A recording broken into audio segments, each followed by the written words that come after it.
दोस्तों फिर से एक बार कंफर्ट भोजपुरी में आप सभी का बहुत बहुत स्वागत है। आप सबको बता दें खेसारी लाल यादव के बारे में स्टेज पर विशाल गगन क्या किया, आप सब खुद देखें वीडियो में। इसका नाम खेसारी लाल यादव है। वो भी बंदा मंच पे मेहनत करता है और वो अपने मेहनत के दम जहां है वहां पहुंचने में अच्छे की फट जाएगी। हम देखो केहू के जी हजूरी ना करीला, जे अच्छा बा अच्छा करीला।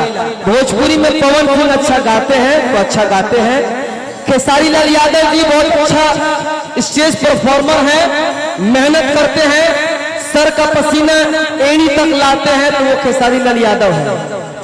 सब लोग नहीं गिरेगा तो हद प्यार में, तो हद प्यार में पिताइल पानी घर से। वीडियो पसंद आया तो लाइक कर दीजिएगा और सब्सक्राइब करना ना भूलिएगा।